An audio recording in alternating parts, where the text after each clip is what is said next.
لا حول ولا قوة إلا بالله العلي العظيم. أعوذ بالله من الشيطان اللعين الرجيم. بسم الله الرحمن الرحيم. الحمد لله الذي هدانا لهذا وما كنا لنهتدي لولا أن هدانا الله. لقد جاءت رسل ربنا بالحق. الصلاة والسلام التحية والإكرام على أشرف الأنبياء والمرسلين الذي كان نبيا وآدم بين الماء والطين، الذي سمي في السماء بأحمد وفي الأرض بأبي القاسم محمد. اللهم صل على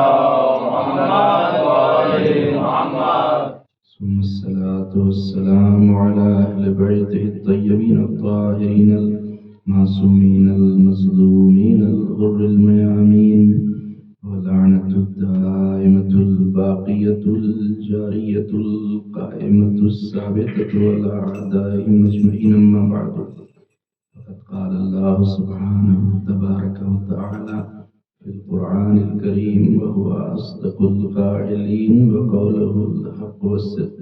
أعوذ بالله من الشيطان الرجيم. بسم الله الرحمن الرحيم. سبحان الذي أسرى بعبده ليلا من المسجد الحرام إلى المسجد الأقصى الذي باركنا حوله لنريه من آياتنا إنه هو السميع البصير. صلى الله على محمد وآل محمد. اللهم صل على محمد وآل محمد. شکر خدا اور رسول کے بعد سب سے پہلے اس میں بابرکت موقع پر اور اس بابرکت رات یعنی عید مبعث اور ساتھ ہی ساتھ عید معراج کی تبریک، تہنیت اور مبارکبادی ہمارے زمانے کے امام زمانہ صلی اللہ تعالیٰ علیہ شریف. اللهم صل على محمد وآل محمد. کی بارگاہ ملکوتی میں عرض کرتا ہوں اور اس کے بعد آپ تمام مومنین اور مومنات کی خدمت میں تبریک، تہنیت اور مبارکبادی عرض کرتا ہوں. آج کی رات بڑی ہی بابرکت رات ہے اور بڑی عظیم شب ہے، اور کل کا آنے والا دن بھی بہت ہی بابرکت ہے، اور اس کے اعمال بھی شیخ عباس قمی نے مفاتیح الجنان میں بیان کیے، جن میں سب سے اہم جو عمل ہے وہ کل کا روزہ ہے. امام جعفر صادق علیہ السلام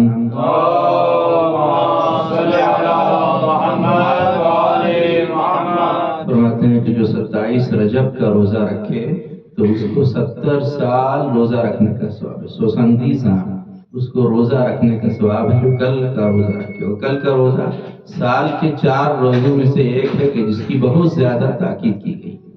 تو پہلا عمل جو روزہ، دوسری چیز ہے غسل. کل غسل بھی سنت ہے کہ کل غسل کرے. تیسری چیز ہے کہ زیادہ سے زیادہ محمد والے محمد پر صلوات. اس کے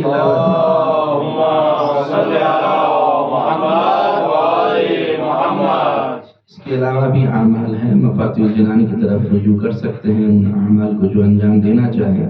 تو پہلی جو مناسبت ہے آج کی رات اور کل کے دن کی وہ ہے عید مبعث. عید مبعث اسے کہتے ہیں کہ پیغمبر اسلام کو جب مبعوث برسالت کیا گیا ظاہری طور پر.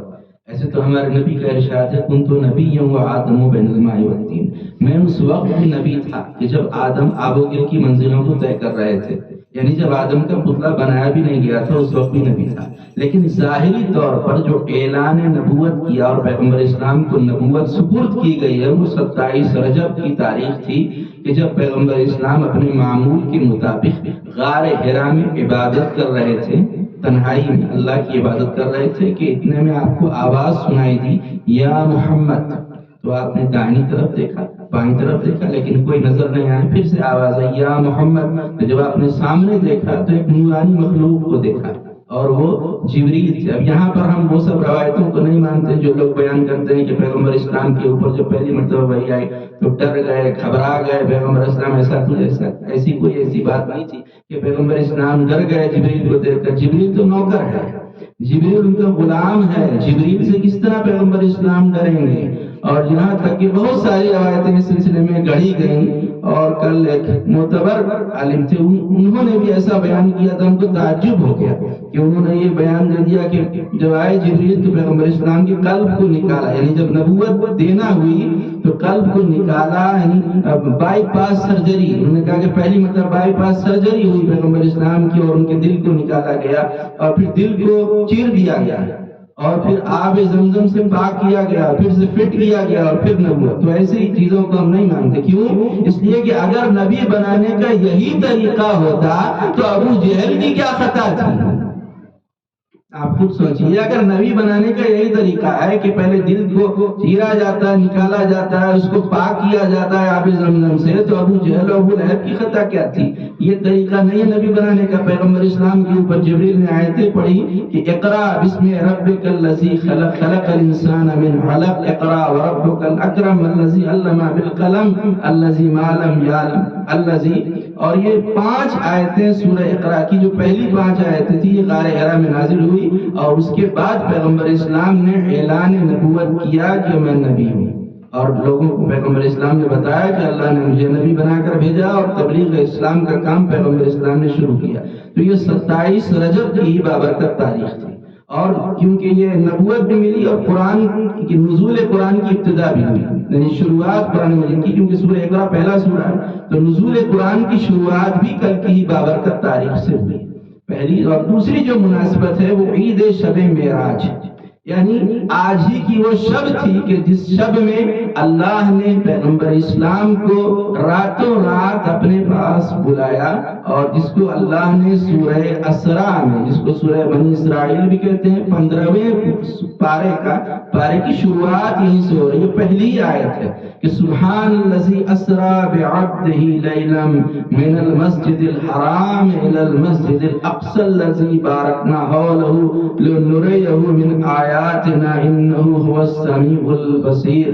پاک اور پاکیزہ ہے وہ پروردگار کہ جو راتوں رات اپنے بندے کو لے گیا۔ اسراء کہتے ہیں رات کے سفر پر، کہ رات میں کیونکہ معراج کا سفر ہوا تو اسراء بعبدہ اپنے بندے کو لے گیا، کہاں؟ من المسجد الحرام الی المسجد الاقصی، خانہ کعبہ سے مسجد الحرام سے مسجد اقصی تک، یعنی بیت المقدس تک، فلسطین تک لے گیا۔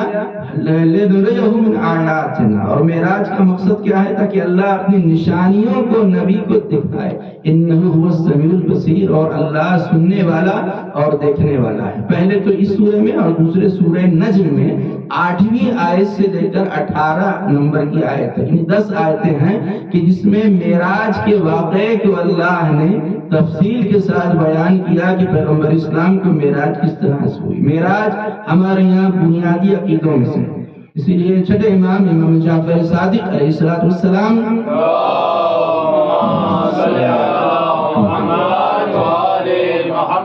ارشاد فرماتے ہیں کہ معراج ضروریات دین میں سے ہے، اور جو معراج کا انکار کرے وہ ہمارا چاہنے والا نہیں ہے۔ پھر آپ نے فرمایا 3 چیزیں ہیں جس کا جو انکار کر دے وہ ہمارا چاہنے والا نہیں ہوگا۔ فرمایا پہلی چیز ہے معراج، دوسری چیز ہے شفاعت، اور تیسری چیز منکر نکیر کے قبر میں سوالات۔ اس کا کوئی انکار اگر کر دے تو وہ ہمارا چاہنے والا نہیں ہو سکتا۔ اور پھر 8ویں امام نے ایک حدیث ارشاد فرمائی کہ جو معراج کا انکار کر دے، منکر ہو جائے، تو اس نے پیغمبر اسلام کا بھی انکار کر دیا۔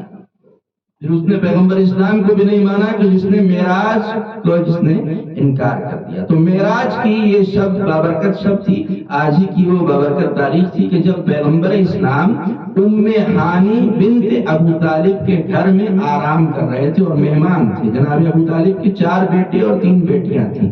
4 بیٹے ہم نے کل بتایا کہ علی، جعفر، عقیل اور طالب، اور 3 بیٹیاں تھیں، ام ہانی، جمانہ اور اسما۔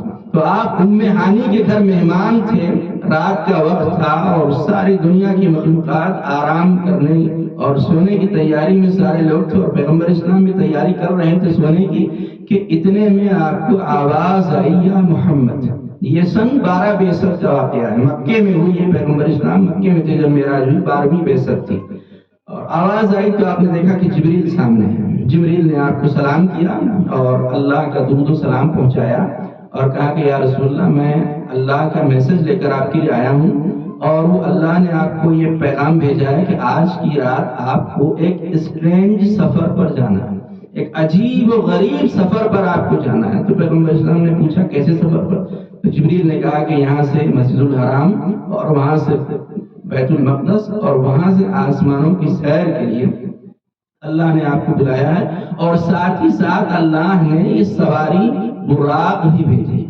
براق کہ جو بہت اسپیڈ سے چلنے والی سواری تھی۔ آج کے زمانے میں آپ دیکھیے تو آج ایروپلین ہے، ایروپلین جو عام طور پر اڑتا ہے وہ 880 سے 926 پرتی گھنٹہ کی رفتار سے اڑتا ہے ایروپلین، اور جو سفر گھنٹوں کا ہوتا ہے، ہفتوں کا اور مہینوں کا ہوتا ہے، وہ چند گھنٹے میں ایک ایروپلین طے کر لیتا ہے۔ کتنی تیز چلتا ہوگا ایروپلین، کتنی تیز فلائی کرتا ہوگا آپ سوچ سکتے ہیں، لیکن ایروپلین سے بھی زیادہ تیز اڑنے والی سواری کا نام ہے براق۔ براق وہ سواری کہ پیغمبر اسلام معراج پر جانے کے لیے براق پر بیٹھے گئے، جا کر ساتوں آسمانوں سے گزرے، اللہ سے ملاقات ہوئی، بات ہوئی، واپس بھی آ گئے، لیکن روایت میں ہے کہ وضو کا پانی بہتا رہا، زنجیریں در ہلتی رہی، بستر گرم رہا، گئے بھی اور واپس بھی آ گئے۔ تو آپ سوچئے، سوچ بھی نہیں سکتا انسان کہ کتنی اسپیڈ سے براق چلا ہوگا، کتنی اسپیڈ سے چلا ہوگا۔ تو ایروپلین لاکھ اسپیڈ سے چلنے والا صحیح، لیکن براق سے زیادہ اسپیڈ سے نہیں چل سکتا، کہ گئے بھی پیغمبر اسلام اور واپس بھی آ گئے، اور بستر جو گرم تھا ویسے ہی گرم رہا، وضو کا پانی بہتا رہا، زنجیریں در ہلتی رہی۔ تو پیغمبر اسلام سوار ہوئے براق کے اوپر، اور براق پر سوار ہو کر چلے ہیں، جبریل ساتھ ساتھ ہیں کہ ایک مرتبہ مسجد الحرام میں گئے، یعنی خانہ کعبہ میں گئے، اور جا کر 2 رکعت نماز حکم خدا سے آپ نے انجام کی، اور وہاں سے پیلسٹائن کی طرف چلے، بیت المقدس کی طرف چلے، فلسطین کی طرف گئے، تو کیا دیکھا کہ وہاں 1,23,999 انبیاء پیغمبر اسلام کو وینو کرنے کے لیے پہلے سے موجود ہیں، ویلکم کرنے کے لیے سارے انبیاء کھڑے ہیں، اور سب نے پیغمبر اسلام کا ویلکم کیا، استقبال کیا، اور سب کے ساتھ پیغمبر اسلام نے مصافحہ کیا، آدم سے لے کے عیسیٰ تک۔ اور پھر پیغمبر اسلام نے ان سارے نبیوں کو نماز پڑھائی اور نماز کی امامت فرمائی پیغمبر اسلام نے، اور جب نماز تمام ہو چکی پھر سے براق پر سوار ہوئے، اور سوار ہونے کے بعد چلے ہیں آسمانوں کی طرف۔ اب آسمانی سفر شروع ہوا تو چلے پیغمبر اسلام براق کے اوپر، جبریل ساتھ ساتھ ہے، چلتے چلتے پہلا آسمان آیا۔ اب روایت میں یہاں پر تفصیلات ہیں، ڈیٹیل ہے کہ کیا کیا پیغمبر اسلام نے دیکھا، وہ سب ڈیٹیل کو ہم چھوڑ رہے ہیں کہ پہلے آسمان کو پہنچے، پھر پہلے آسمان سے کراس ہو کے دوسرے آسمان پر پہنچے، تیسرے پر پہنچے، اور جب چوتھے پر پہنچے تو حضرت عیسیٰ سے ملاقات ہوئی، 5ویں آسمان پر گئے، 6 پہ گئے، اور اس کے بعد 7ویں آسمان پر پہنچے، اور ایک آسمان پر پیغمبر اسلام جب پہنچے ہیں تو کیا دیکھتے ہیں کہ ایک نورانی ممبر ہے، نور کا ممبر ہے، اور اس ممبر کے اوپر مولا کائنات امیر المومنین علی بن ابی طالب علیہ السلام۔ اللہم صلی علی محمد و آل محمد۔ جلوہ افروز ہے۔ اس پیغمبر اسلام نے جب دیکھا تو جبریل سے پوچھا کہ جبریل کیا یہ علی بیٹھے ہوئے ہیں؟ اب یہاں پر عرض کر دیں کہ یار ذہن میں آپ کی بات رہے کہ اس لیے نہیں پوچھا کیونکہ آپ کو پتہ نہیں تھا، پیغمبر اسلام کے پاس تو علم غیب تھا، وہ سب کچھ جانتے تھے، لیکن پوچھا اس لیے کہ یہ روایت ہم تک پہنچ جائے، اس لیے پوچھا جبریل سے کہ جبریل کا یہ علی ہے؟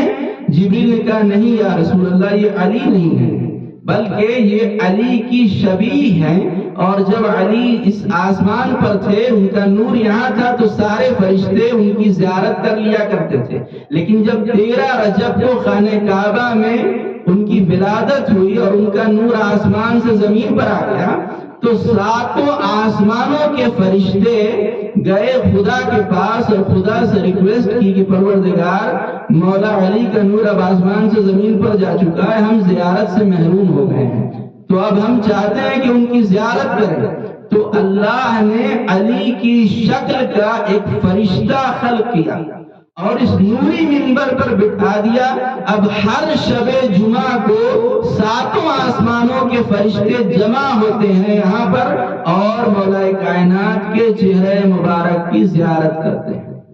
بس پیغمبر اسلام نے یہ سنا اور وہاں سے بھی 7ویں آسمان سے بھی آگے بڑھے، اور آگے بڑھتے بڑھتے ایک وقت وہ آیا کہ جہاں پر جبریل رکے اور جبریل نے کہا یا رسول اللہ اب میں یہاں سے آگے نہیں بڑھ سکتا ہوں، اب آپ کو اکیلے ہی یہاں سے سفر کرنا ہوگا۔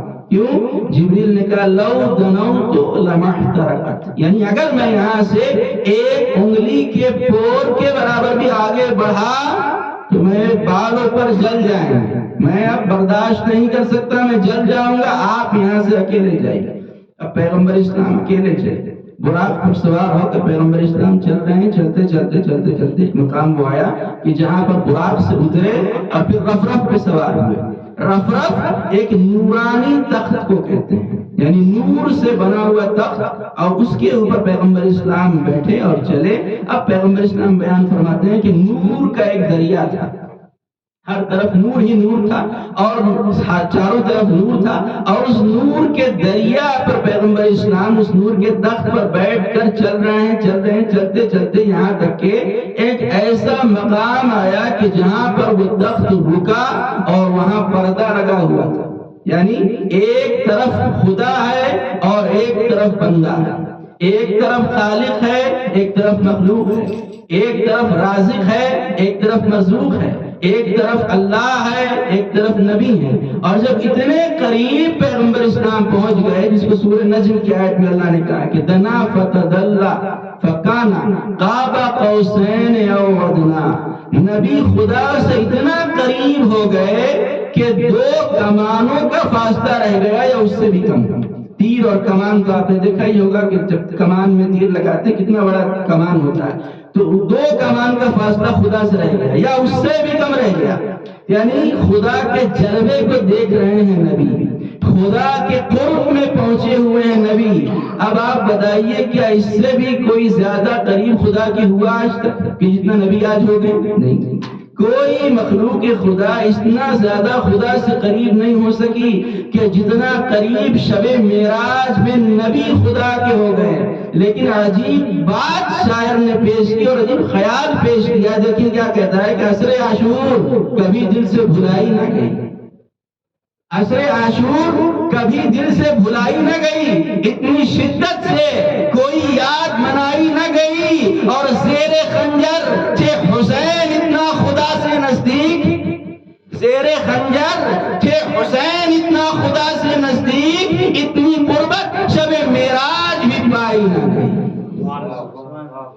اتنی قربت شب معراج بھی پائی نہ گئی۔ بس پیغمبر اسلام قریب ہے خدا کے، ایک طرف خدا ہے ایک طرف پیغمبر اسلام ہے، کہ اتنے میں خدا نے اپنے نبی سے گفتگو کی، بات کی۔ تو کس لہجے میں بات کی خدا نے؟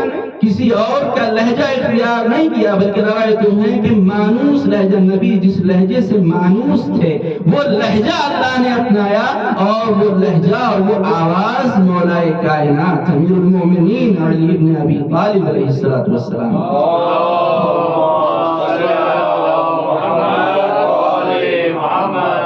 خدا نے شب معراج میں نبی سے کلام کیا تو لہجہ مولا کائنات کا تھا۔ اب یہاں پر سوال کرنے والے سوال کرتے ہیں کہ پیغمبر اسلام کے لیے تو اللہ نے براق بھیجا تھا، سواری بھیجی تھی، تو سوار ہو کے پیغمبر اسلام گئے، لیکن مولا علی کے لیے کون سی سواری اللہ نے بھیجی تھی؟ تو دیکھیں ہے ہر رفتار ہم براق کی رفتار کے آگے، ہے ہر رفتار ہم براق کی رفتار کے آگے۔ نبی تو عرش اعظم پر اسی پر بیٹھ کر پہنچے، اور نہ جانے کون سی حق نے سواری ان کو بھیجی تھی۔ علی معراج پر تھے جب نبی معراج پر پہنچے، علی معراج پر تھے جب نبی معراج پر پہنچے۔ اب اللہ اور نبی کے درمیان گفتگو ہوئی، اور اللہ نے کچھ احکامات تھے کہ جو نبی کو دیے، جن میں کچھ روایتوں میں کچھ باتیں ملتی ہیں، جن میں پہلی بات تو یہ کہ اللہ نے حکم دیا کہ اے نبی آپ کے بعد آپ کے جانشین اور آپ کے جو خلیفہ ہوں گے وہ علی بن ابی طالب ہوں گے، آپ کے قائم مقام۔ پہلا حکم اللہ نے دیا، اور دوسرا حکم اور تحفہ جو اللہ نے نبی کو دیا شب معراج، وہ نور جناب فاطمہ زہرا سلام اللہ علیہا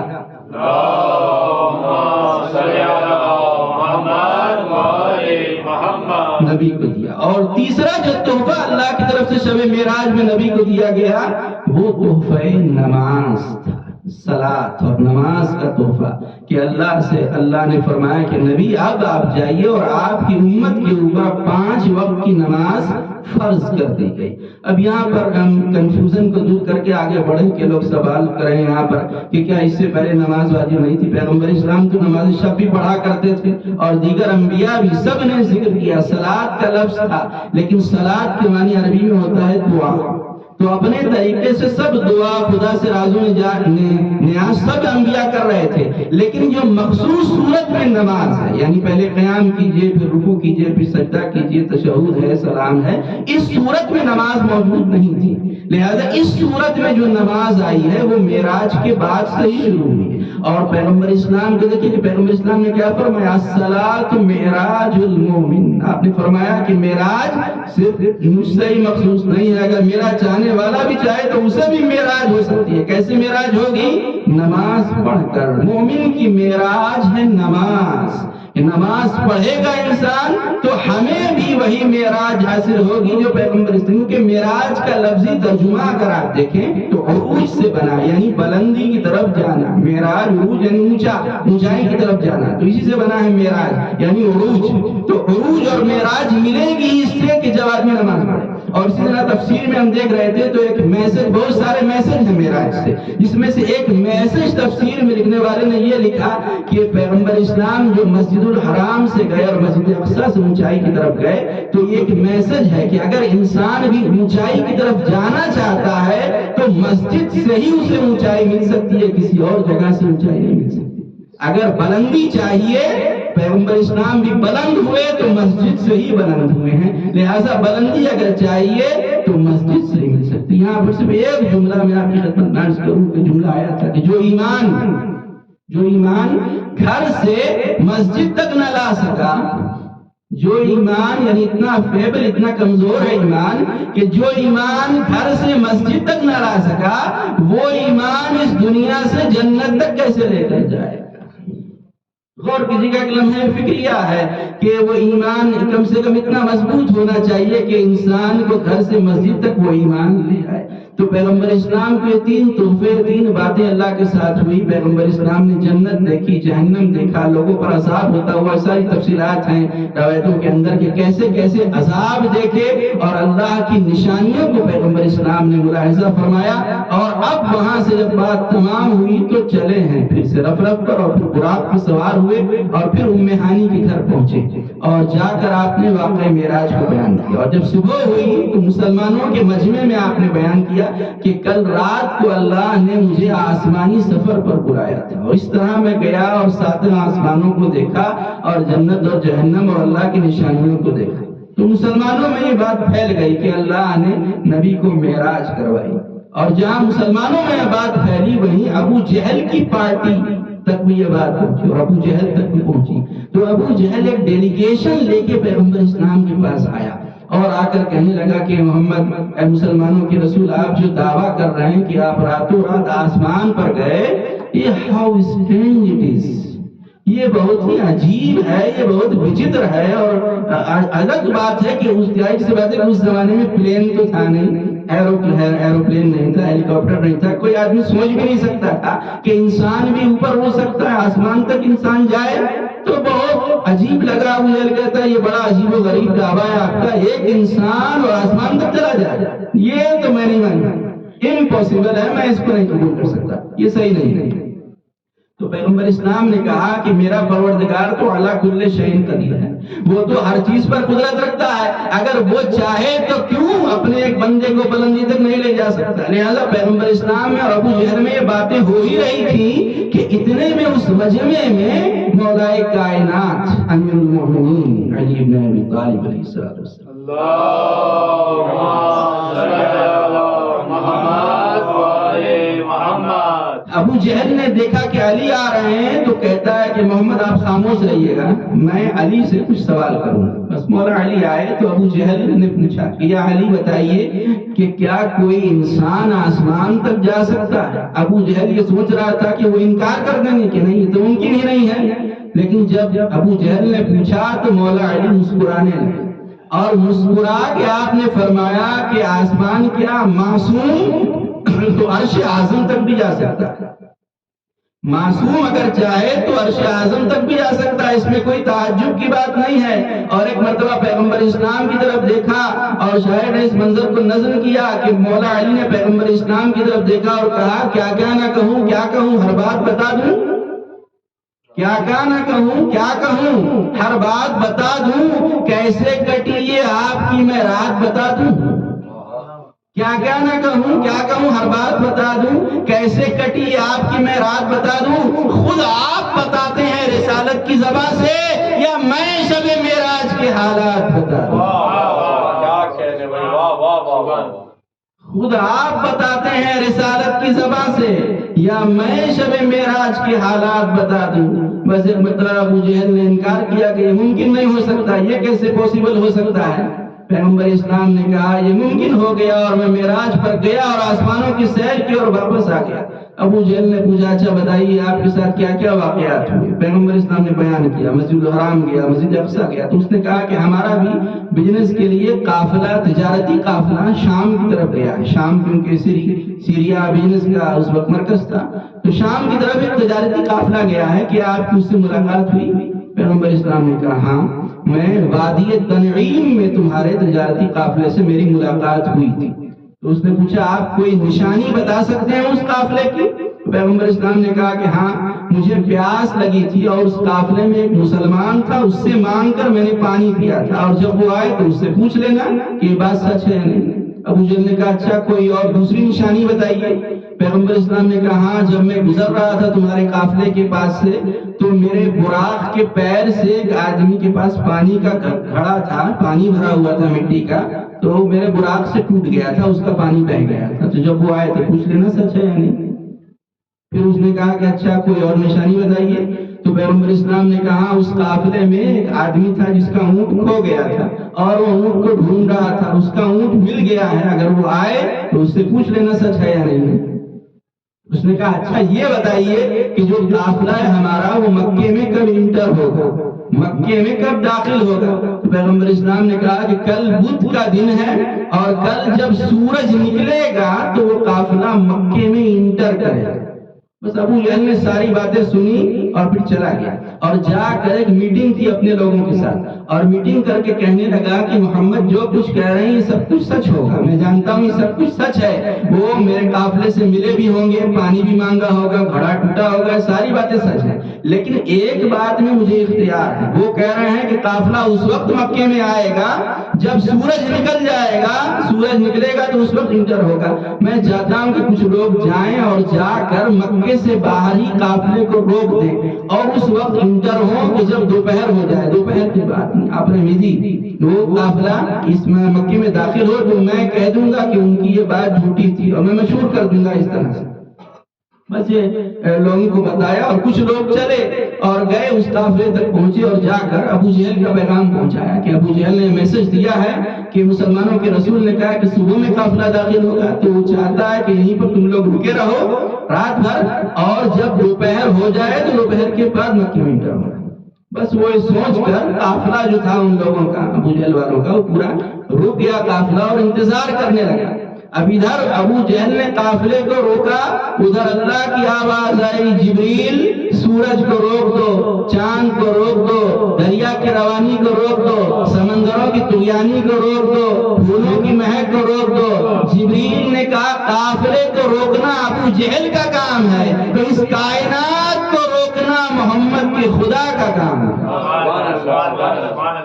پوری کائنات کو روک دیا گیا کہ اب پوری کائنات رک جائے گی، کیونکہ محمد کے دہن سے یہ جملہ نکل گیا کہ اب صبح میں قافلہ آئے گا، تو اب صبح کے وقت ہی قافلہ آئے گا۔ بس اب یہ لوگ انتظار کرتے رہے، ستاروں کی طرف دیکھ رہے ہیں کہ کب ستارہ ڈوبے، کب صبح ہو۔ 1 گھنٹہ گزرا، 2 گھنٹہ گزرا، 4 گھنٹہ، 5 گھنٹہ، 10 گھنٹہ، یہاں تک کہ 13 گھنٹہ گزر گیا۔ ویسے ہی 13 گھنٹہ، جب 13 گھنٹے گزر گئے، اب یہ لوگ تارے کی طرف دیکھ رہے ہیں اور کبھی سوچتے ہیں کہ ایسا لگتا ہے کہ قیامت آ جائے، کیا قیامت آ جائے گی، اور آج تارا ڈوب ہی نہیں رہا ہے اور آج تو لگتا ہے صبح ہوگی نہیں۔ تو آخر کار اس گجراتی میں کہیں کہ چھلے لوگ کنٹالی گیا، آخر میں وہ لوگ تھک گئے، بور ہو گئے، اب کچھ راستہ ہی سمجھ میں نہیں آ رہا، اب کریں کیا؟ ایسا لگ رہا ہے کہ میں ستارہ رک گیا اور قیامت آنے والی ہے.